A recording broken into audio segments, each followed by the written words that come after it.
You're listening to Women's Media Center Live with Robin Morgan.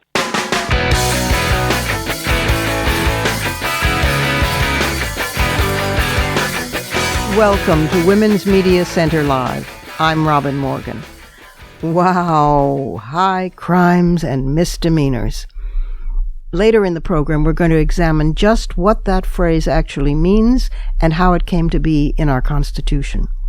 And if you've ever heard the phrase, when in doubt, blame mothers, you don't know necessarily that that attitude is encoded in our laws. Well, one of my guests has written a book about that. The other of my guests is going to take us off into the cosmos as an astrophysicist who worked on the Hubble telescope and who also managed to fight sexism at the same time. But before any of that, we need to go inside the headlines.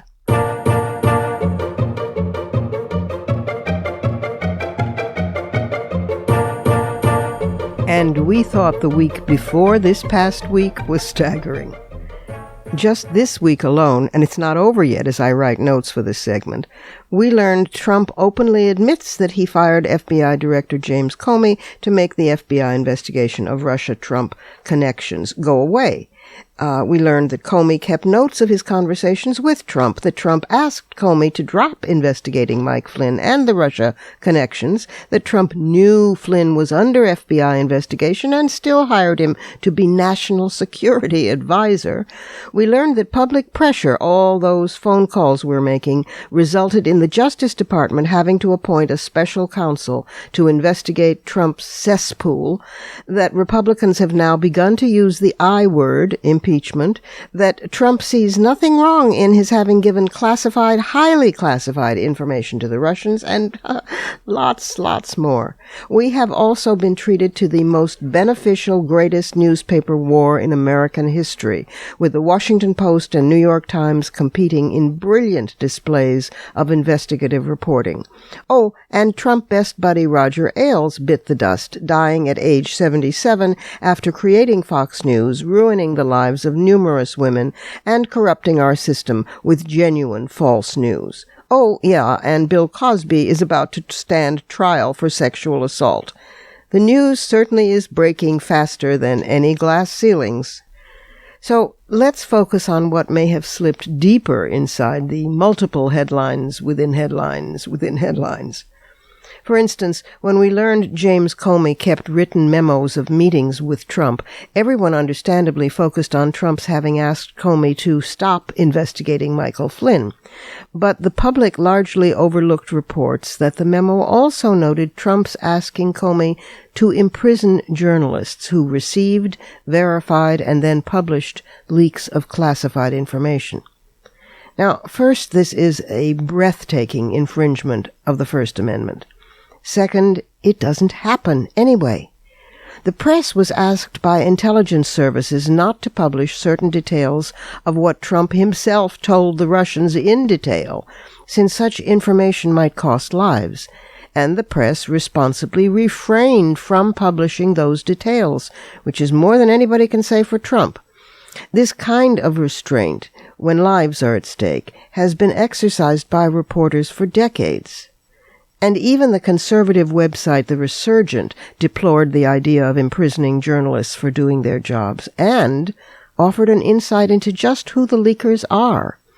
Here's a quote from the site, which was bylined by arch-conservative Eric Erickson, obviously not the psychologist, a different Eric Erickson. Quote, "What sets this story apart for me, at least, is that I know one of the sources, and the source is solidly supportive of President Trump. But the president will not take any internal criticism, no matter how politely it's given. He does not want advice, cannot be corrected, and is too insecure to see any constructive feedback as anything other than an attack.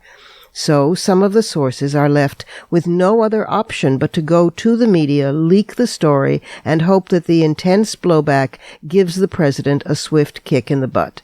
Perhaps then he will recognize he screwed up. I'm told that what the president did is actually far worse than what's being reported." Close quote. The leaks that so outrage Trump are coming from sources on his own side. My money continues to be on Reince Priebus and maybe Mike Pence. But in the great news for a free press and for the American People Department, Michael Schmidt's bombshell story about the Comey memo broke the New York Times record for most concurrent readers per second, just as the Washington Post's Monday night revelation about Trump slipping highly classified intel to the Russians broke the same record for the Washington Post. This means that more than 100,000 people were reading a single story at the same time. Unheard of, and on both sites.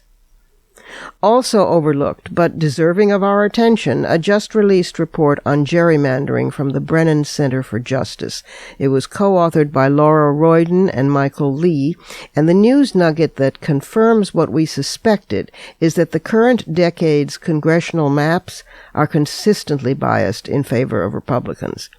In the 26 states that account for 85% of congressional districts, Republicans derive a net benefit of at least 16 to 17 congressional seats in the current Congress from partisan bias. This advantage represents a significant portion of the 24 seats that Democrats would need to pick up to regain control of the House of Representatives in 2018.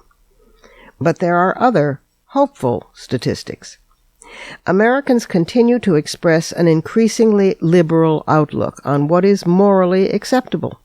Their views on moral issues, which Gallup measures annually, are the most left-leaning or permissive that they have ever been.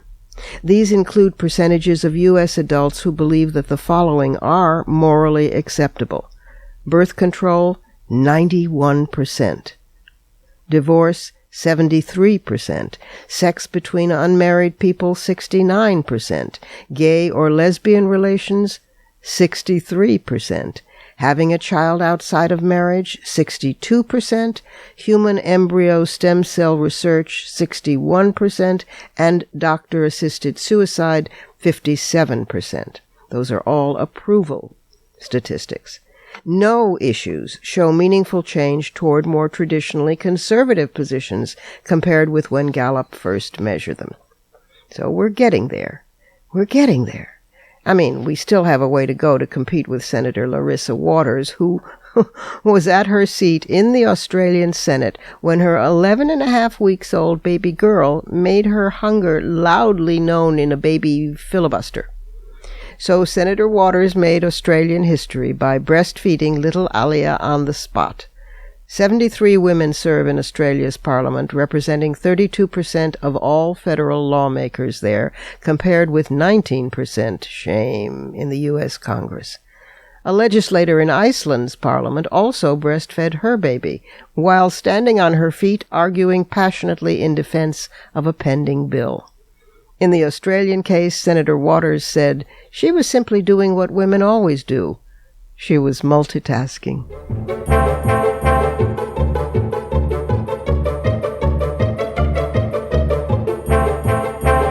It's time for a break here at Women's Media Center Live. I'm Robin Morgan, and I'll be back in just a moment.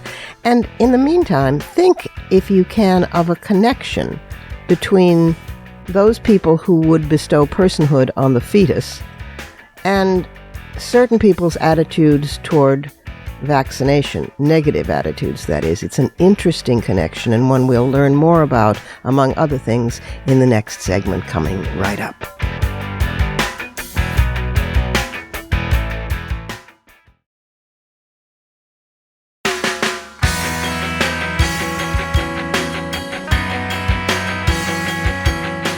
You're listening to Women's Media Center Live with Robin Morgan.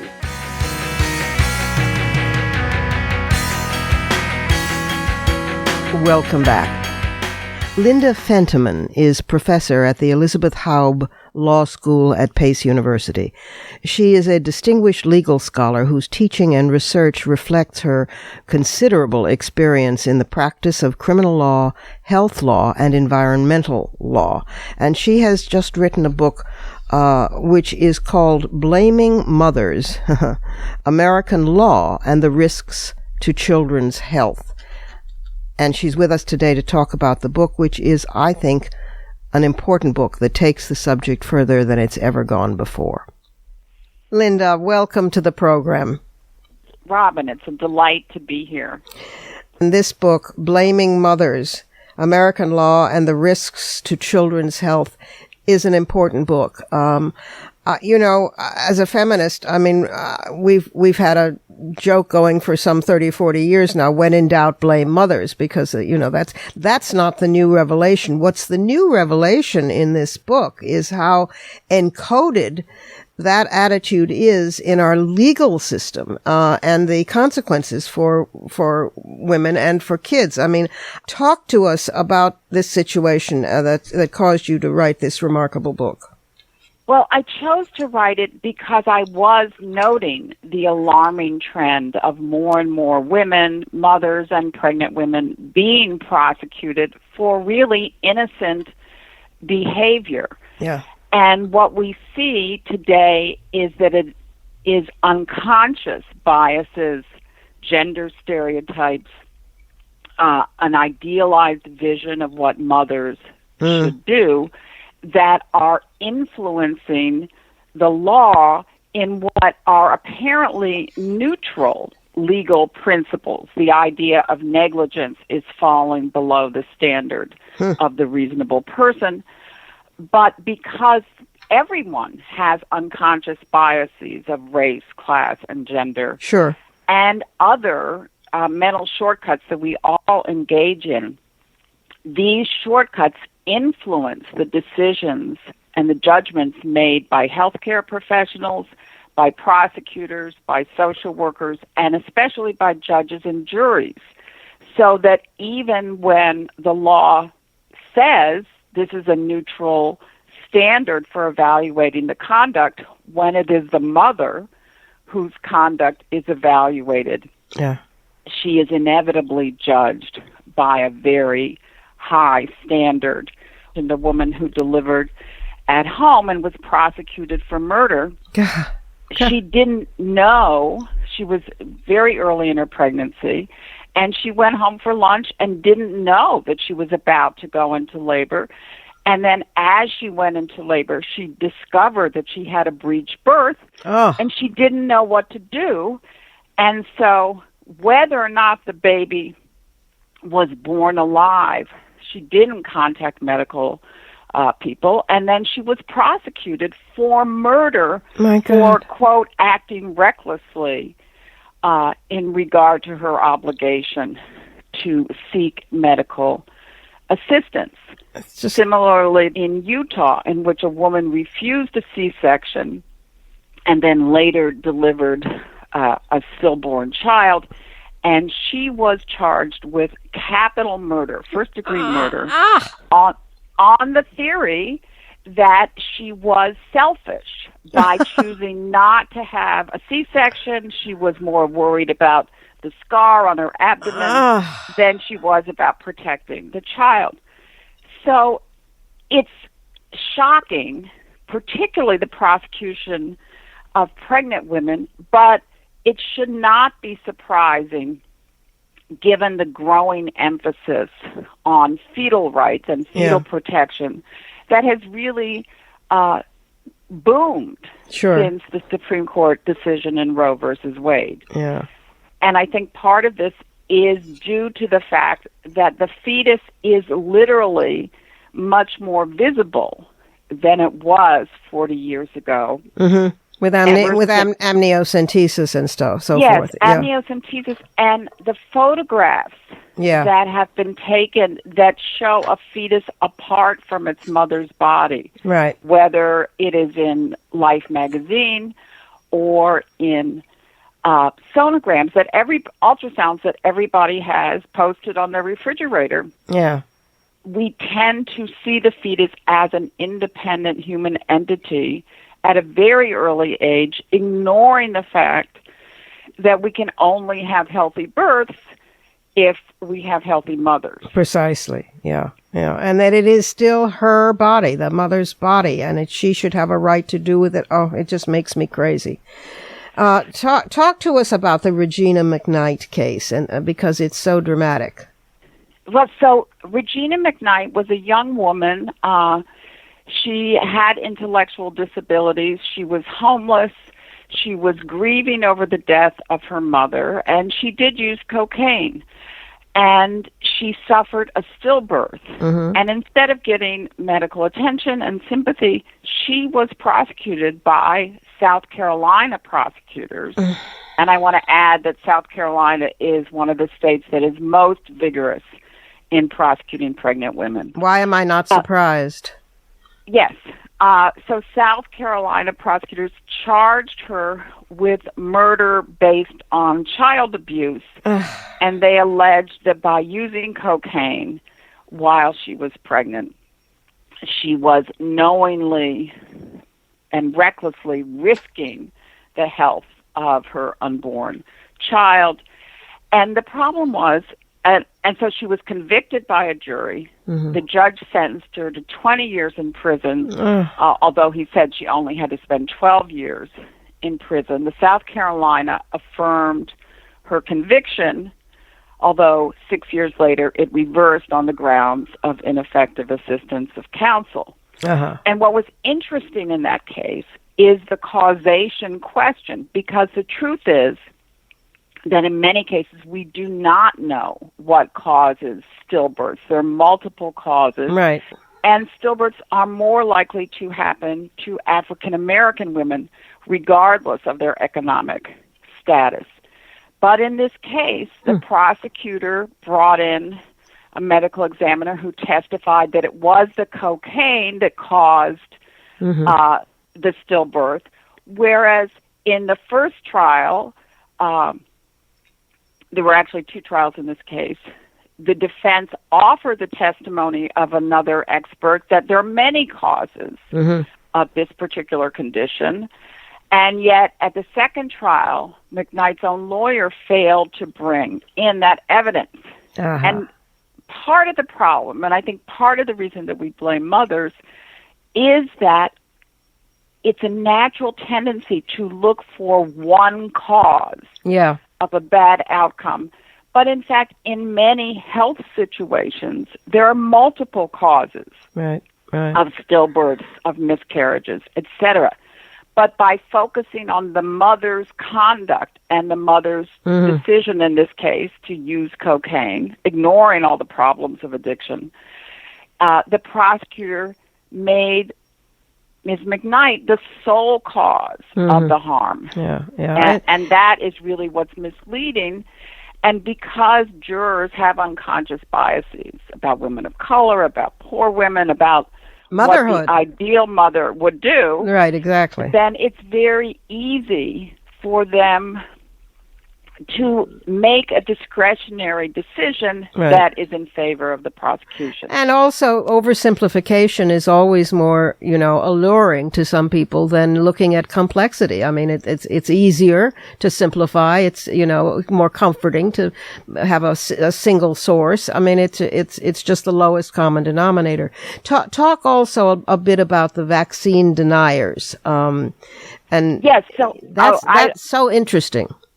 What was fascinating to me when I was writing this book was that throughout the phases of childhood, mothers and pregnant women are blamed for their choices, particularly for their failure to act to protect their child, whether it's doing something seen as risky during pregnancy, whether it's failing to breastfeed, and there are even mothers who've been criminally prosecuted for failing to breastfeed, or for breastfeeding and it not going successfully.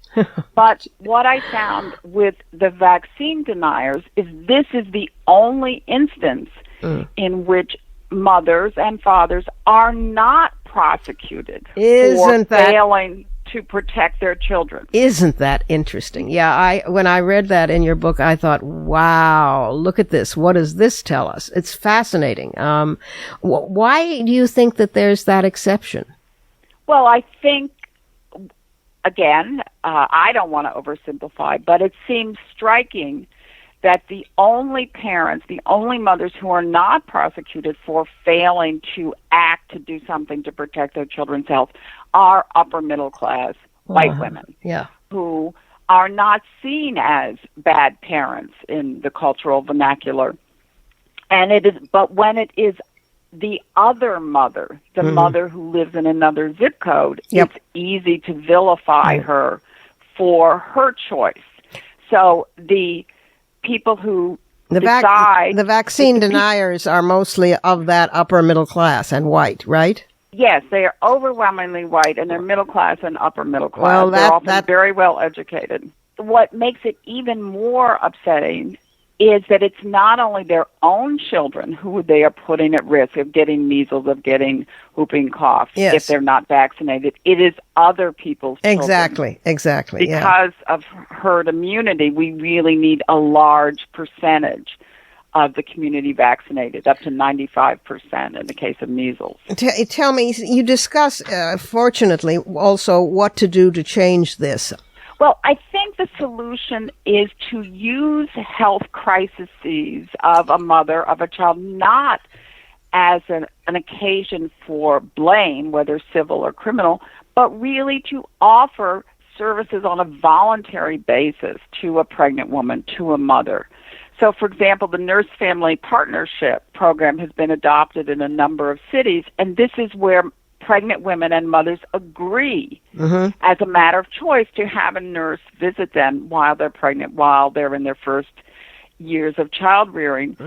And it turns out that they have incredible success, much better pregnancy outcomes, much better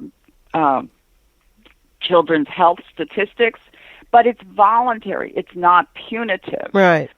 Similarly, with cases of intimate partner violence and child abuse, which often overlap, the goal is to offer services to women who are in abusive situations, and often their children are at risk of abuse from the same man, but not to mandate intervention. Right. And of course, the other thing is offering economic support, offering social support, because the biggest predictor of poor health for children and adults is poverty. And poverty is linked to lead poisoning, it's linked to mental illness and substance abuse, it's linked to poor nutrition. Sure.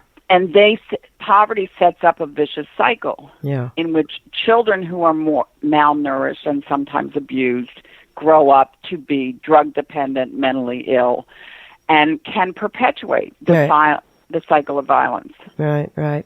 How very valuable this is. Thank you for blaming mothers for the book, and thank you for being with us today. It's been terrific to speak with you, Linda. Thank you very much, Robin. It was really a pleasure for me. And now it's time for the Surrealism Corner.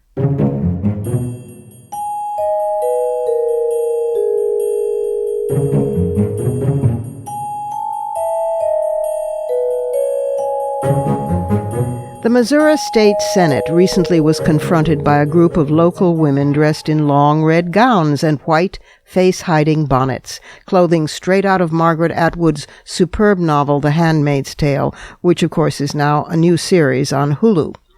The women filed into the state building to send GOP lawmakers a message about their assault against women's reproductive rights, a protest inspired by a similar earlier action in Texas. The Missouri legislature is considering numerous bills and amendments aimed at eliminating access to abortion, contraception, and in some cases all health services for women, in flagrant opposition to the 2016 U.S. Supreme Court ruling Whole Woman's Health versus Hellerstedt. Missouri State Representative Mike Moon, sponsor of legislation bestowing personhood on the fetus, he who has also called for refugees to be placed in detainment camps in the United States, well, Moon recently declared that sperm are like tadpoles and that both are alive and deserve to live to adulthood. Sure, Mike, everywhere you look, women are dropping litters of frogs. Then again, maybe Mike Moon thinks he's descended from frogs. Wouldn't be surprised. Maybe he was. The Times Free Press writes from Dayton, Tennessee, that a 7-foot-tall bronze statue by Philadelphia sculptor Zenos Frodakis is bound for the home of the Scopes monkey trial. It's a statue of Clarence Darrow, the great lawyer who in 1925 defended science teacher John T. Scopes against the creationist devout prosecutor and 3 times unsuccessful presidential candidate William Jennings Bryan.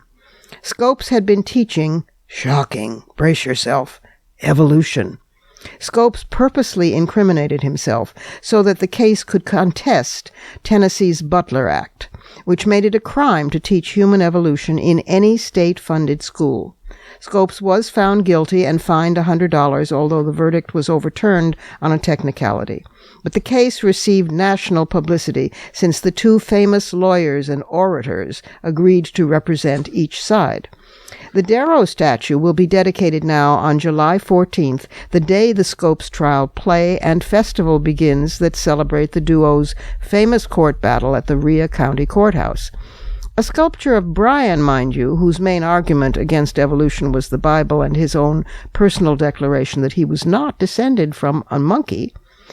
Well, his statue, Bryan's, has already stood on the south side front of the courthouse since 2005, and the Darrow statue will stand opposite him on the north side. But not all Tennesseans are happy with this particular equal time tribute.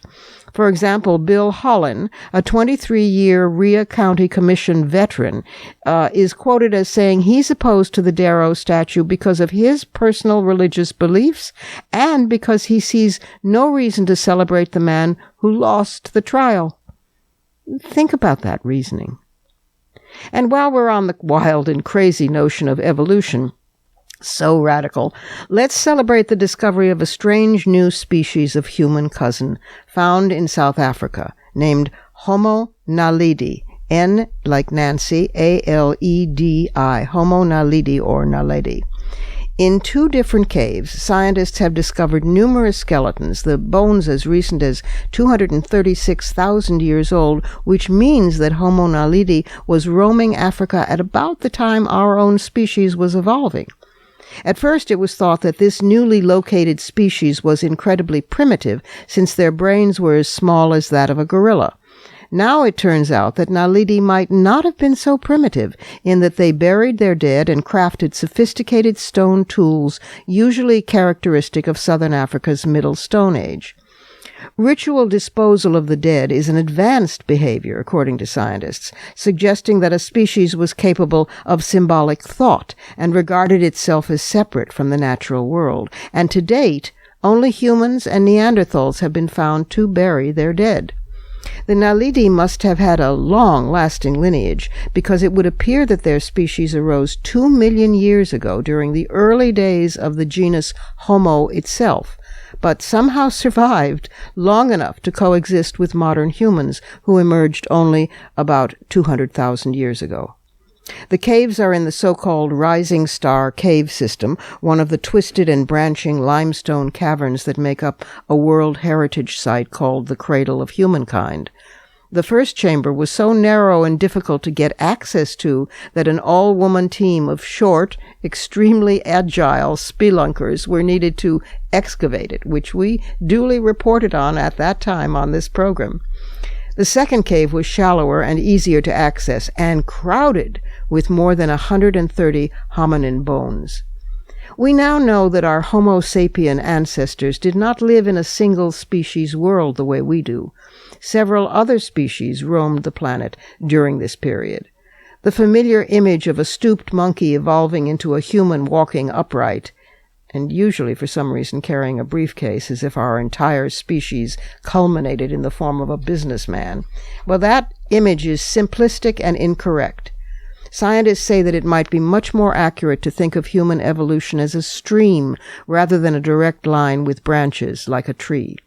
With the stream metaphor, tributaries might split off from the main waterway and then loop back, and species might diverge and then later interbreed. All this would have contributed to hybridization and the enrichment of the human gene pool. Research suggests, in fact, that many modern humans retain traces of an archaic species in our DNA, which I think is wonderful and decidedly surreal.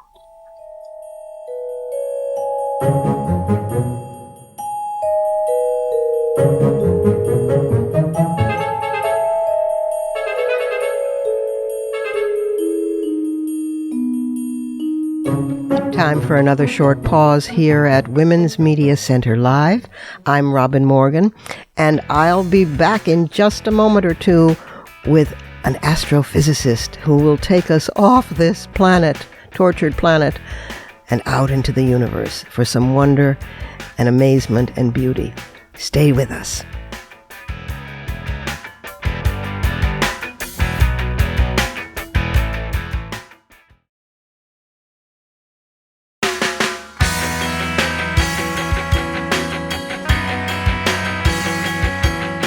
You're listening to Women's Media Center Live with Robin Morgan.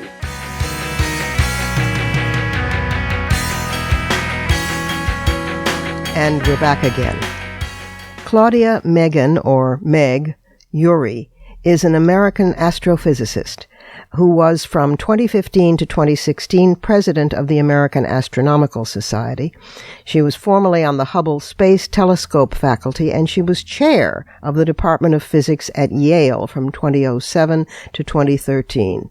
She is notable not only for her contributions to astronomy and astrophysics, including work on black holes and multi-wavelength surveys, but for her work addressing sexism and gender equity in astronomy and in science and academia more generally. She was the only woman in the department when she joined Yale's faculty, and she became chair 6 years later. Together with Laura Danley, she co-organized the first meeting of Women in Astronomy. Here is Claudia Megan Meg Urry. Dr. Urry, Meg, welcome to the program. Thank you. There you are, head of the Yale Physics Department. Oh my God. The first woman to ever crack that ceiling. And yet 20 years ago you founded Women in Astronomy because of sexism. Talk about how that came to be, please. Well, actually, the Committee on the Status of Women in Astronomy was established in much earlier in 1974, and in response, very interesting, one of the most famous women in astronomy ever, Margaret Burbidge, a wonderful role model, was given a prize by the AAS, but it's a prize which now has a very wonderful history, the Annie Jump Cannon Prize. Many amazing women have won that prize. But at the time Margaret Burbidge received it, it was the only prize ever given to women. It was, and it was only for women. And she refused it. She refused to accept it. She said that she felt that women should be winning some of the other prizes as well. And that, because she was extremely well known and an amazing scientist, so that kind of caused a big upheaval, and they started this working group on women in astronomy, and then it turned into a standing committee, which has been going for the last 40-some years. And I was fortunate enough to chair it for a few years in the 90s. And by then, I have to say, in case anybody who's listening is a younger woman who thinks they're is no longer any sexism in science and they don't have to worry about this. That's what I thought in the late 1970s, early 1980s when I was in graduate school. All of the men, which were men, all of them said not only were they sure sexism was not an issue, but they kept telling me I was going to have the easiest time because of affirmative action. That, it'd be much easier for the women to get ahead in science. And 30-some years later, I just want to laugh. Like, really? Yeah. How did that work out for you? It's. I mean, we've had affirmative action, all right, and it's been affirmative action for men for the last several hundred years. So, right. So none of that came to pass. So if you do have younger listeners who think their path is smooth, I certainly hope they're correct, and I'm working as hard as I can to make sure that's true. But I'd be surprised if they didn't encounter extra difficulties as women, or other minority groups. Anytime you're not of the defining majority, right, then you don't necessarily fit in the way others fit in, and you have a harder time. Talent is going unused. Well, that's the thing, right? Yeah. That there are many reasons to do this, and I have to say I'm probably motivated a bit by, sort of the idea of justice and fairness. But them.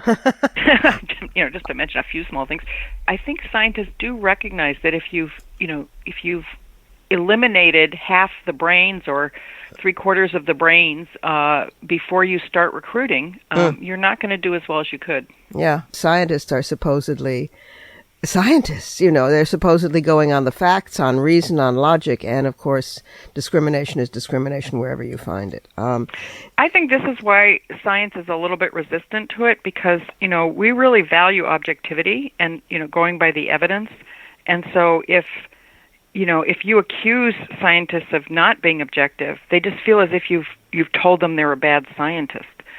So it's really difficult to get them to admit. Many of us recognize that we are biased. Right. It's not something we wish to be, and everyone is affected by their upbringing, and so we have to make it clear that it's not your fault that you have bias, but it's sort of almost inevitable growing up in today's world. And scientists should be able to look at the data, and when I say look at the data, just look at who's in the profession. Just look to your left, look to your right. Chances are you're looking at another guy. Yes. And another white person. So that's the data. We have not done well in diversifying the profession. There is talent out there we're not using, that we're missing. And not only that, but in recent years, people have been pointing out the really important fact that if you're a very homogeneous group, you don't have a lot of new ideas because you all agree. You all think the same way and you all agree. And what you really need to make progress, and science is really a discovery engine, right? It's you want to find new things that you didn't think of. If you have clashes of ideas, if you have people who don't agree with you or who have a different perspective, you're more likely to make those discoveries. Yes, absolutely. Well, I mean, the amazing thing about your career is that even after you are all these firsts, my God, which means that you must have been not just super brilliant, but super duper, brilliant. And still encounter on all those firsts all the way up that you acquired, not because you were trying for first, but because you were just so damn good at what you do. At each stage, there were still people who told you, you're not really a leader, you're not as smart as you think you are, you shouldn't have equal pay. That just takes my breath away. Yeah. Well, a lot of it, I think I was in kind of a defensive mode for some of that, and wouldn't kind of admit what had happened to me. Yeah. And later, when I moved to Yale, that was a big opportunity for me, and I was really pleased to be back in a university where I could teach, because I really enjoyed teaching and students. And I think it was after I moved that I started thinking about, gee, that wasn't fair, and that wasn't really right, and it kind of came back to me. So maybe I've made too much of a soap opera. No, you have not. No, because it's in speaking about one's own personal experience that the authority of feminism actually resides when one, there's the Muriel Rukeyser line of the late poet, when one woman speaks the truth about her life, the world splits open, because all these other women in the same field, in other fields, in whatever, say, "Oh my God, I'm not crazy. It happened to her too." Yeah. So it's very important. It's not just a selfish act or a self-indulgent act at all. And it, as you said earlier, it also warns younger women. And we desperately need more women in STEM. They need to go in prepared, Let's take a few minutes that are left to us and talk about your work, which I find so incredibly exciting. You worked on the Hubble, and thank you for that. I want you to know that this is an unintended side, very small, humble consequence, but it is my screensaver. And every day, those breathtakingly beautiful images, which are like Turner canvases but better, are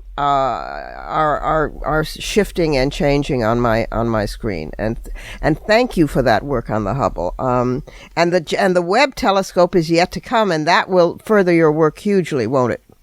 Yes, the Webb telescope is kind of like the Hubble telescope on uppers or something. It's bigger. Yeah. It's optimized to the red. So as you probably know, being an astrophysics geek, because the universe is expanding, the most distant objects are moving away from us actually quite quickly, and so their light is Doppler shifted, red shifted. Right. And if you want to observe the first galaxies that formed, or the first black holes that emitted light, you need to look in the infrared part of the spectrum, and that's what the James Webb Space Telescope will do. So we're all very excited about that. It's going to be launching, I think the latest date I heard was 2018. I'm not sure if that's still current, but very soon. That's very soon in astronomical terms.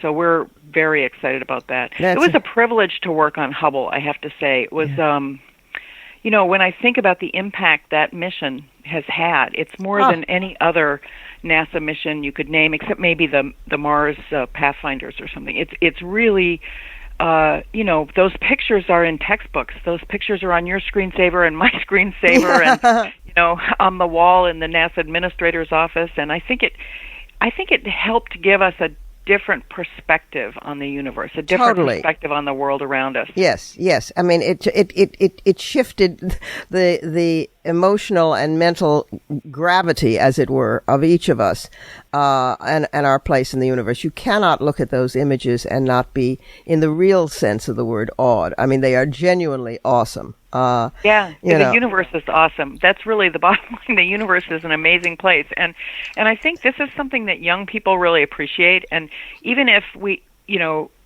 I think astronomy is itself a really important science, but even if the people who start studying it don't end up doing astronomy as grown-ups, it has brought them into science. This is the thing that brings in kids to the physical sciences.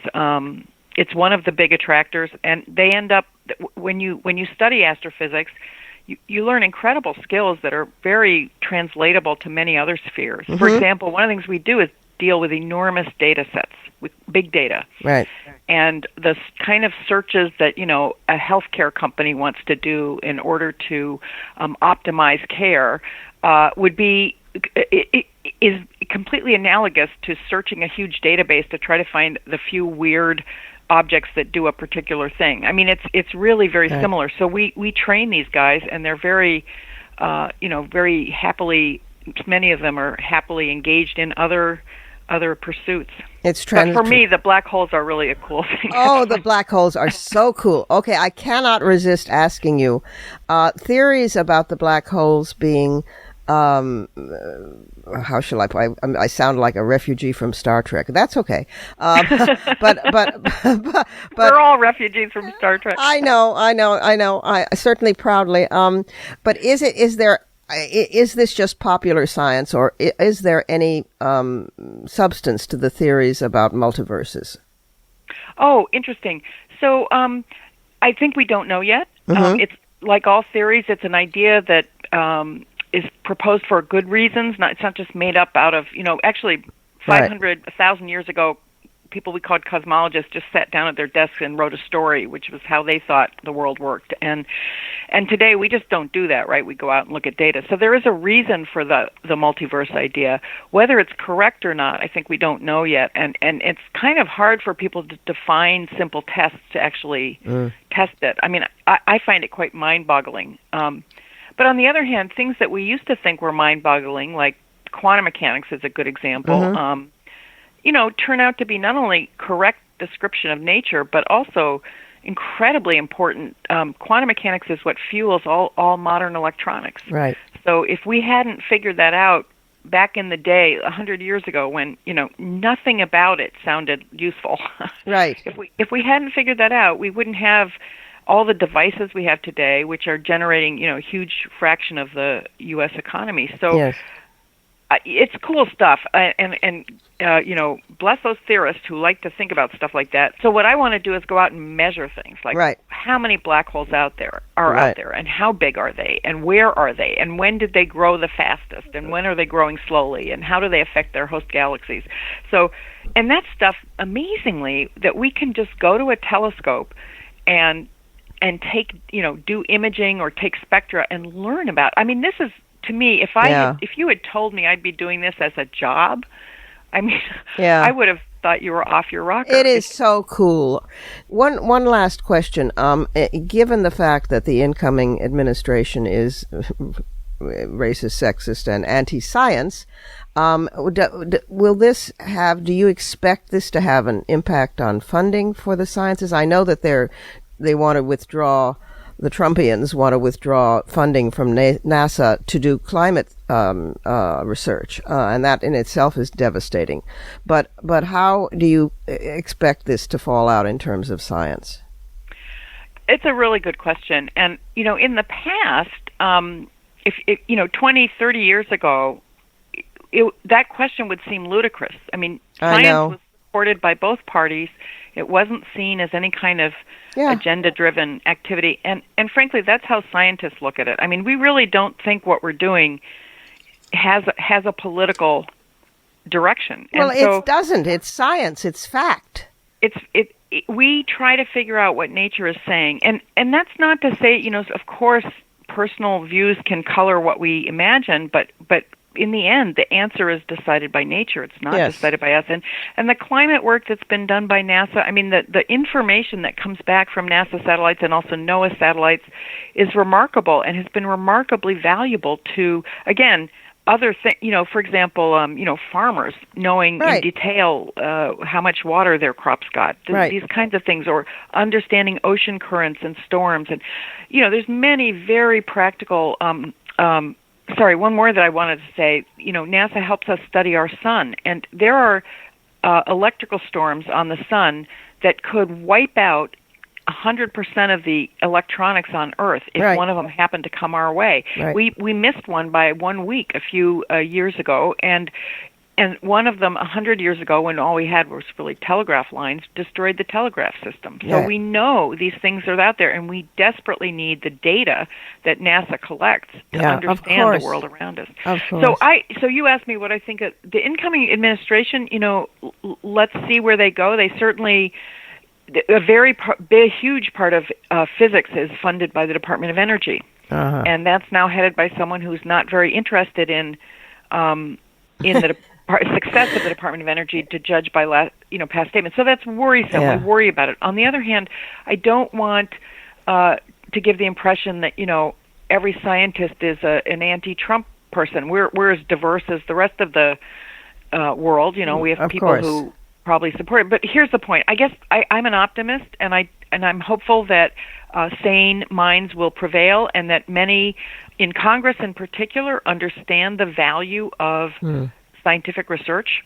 The Congress just passed a very substantial bill funding research in the life sciences, medical research, and so it's hopeful. I want to be hopeful. If it doesn't happen, I hope the American people recognize that science is a really critical thing for us to be engaged in, and they vote accordingly. Oh, it's the study of existence. I mean, in the most concrete sense, and I thank you for that, and for your optimism as well.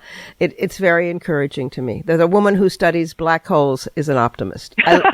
I love it. It really gives you perspective, I have to say. Most of the photons I receive at my telescope were emitted before there was an Earth.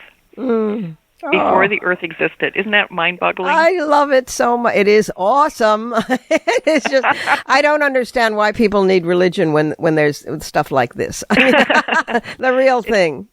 It's certainly a big perspective. Yeah. Thank you, Meg. It was a pleasure to talk to you. It's time for one last break here at Women's Media Center Live. I'm Robin Morgan, and I will return directly with those fighting words.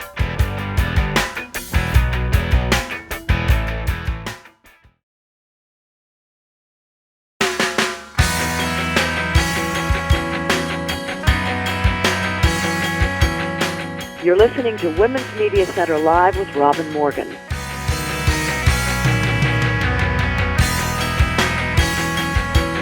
Welcome back to Some Fighting Words.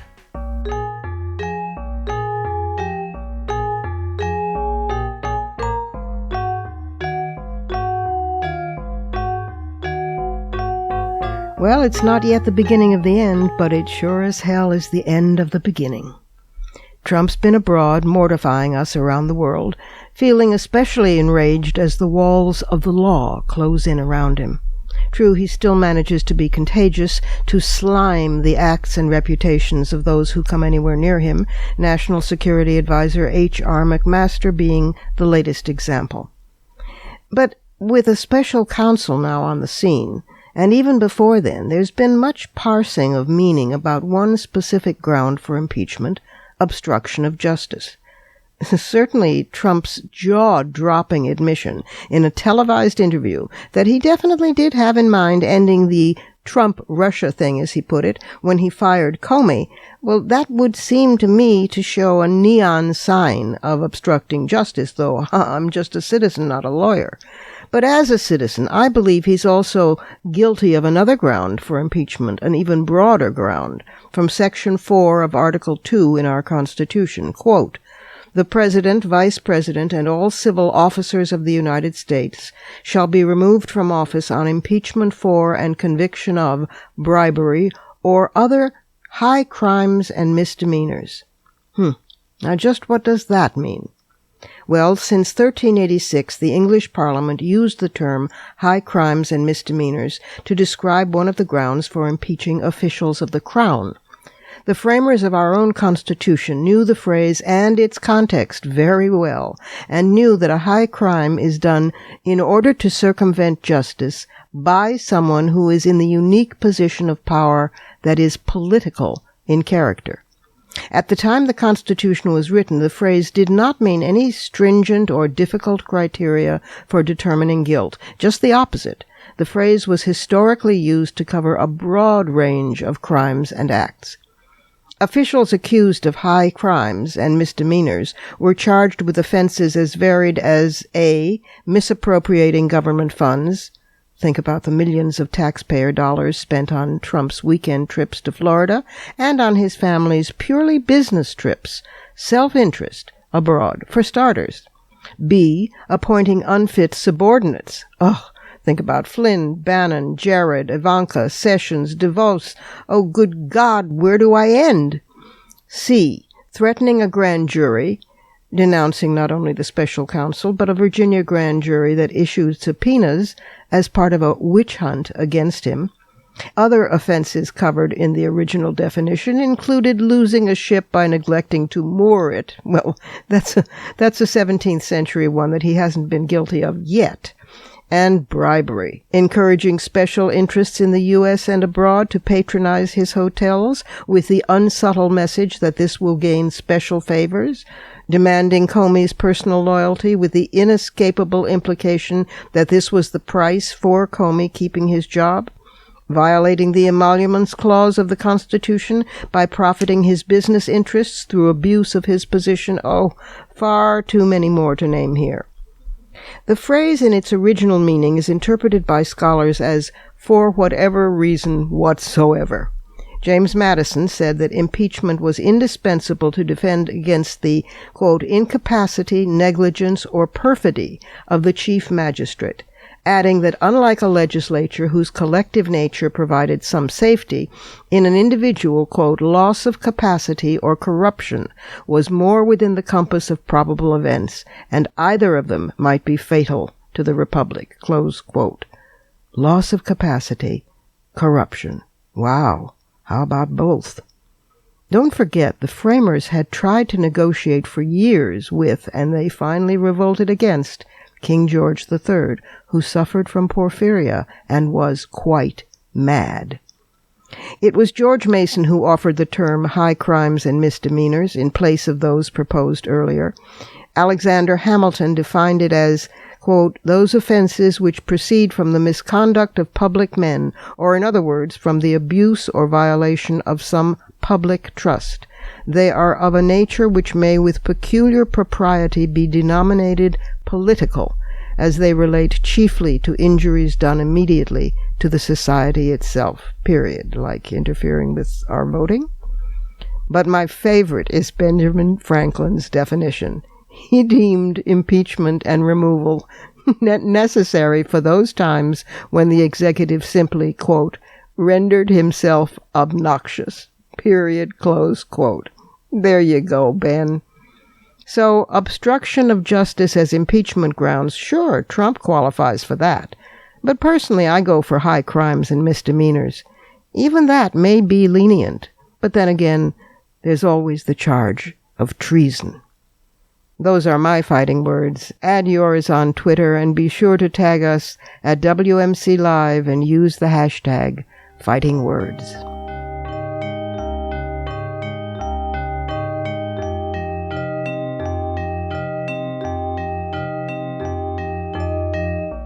And that's it for today. This program is syndicated, but if you can't find the broadcast on a radio station in your area, you can always visit us at WMClive.com for the show plus the archive of all our previous episodes, and at iTunes Worldwide, where you can stream, download, and subscribe to our show's podcast. Also, be sure to find WMC Live on Facebook and Twitter. And you can check out my own website and blog at robinmorgan.net and find me on Facebook and Twitter, too. Portions of this program were taped earlier. Opinions expressed here do not necessarily represent the WMC. Here's the family for Women's Media Center Live. WMC President and Executive Producer of this program, Julie Burton, and our founding and sustaining sponsor, Regina K. Scully. I'm Robin Morgan, your producer and host. Thank you for being with us, and don't forget to join us next week right here on Women's Media Center Live.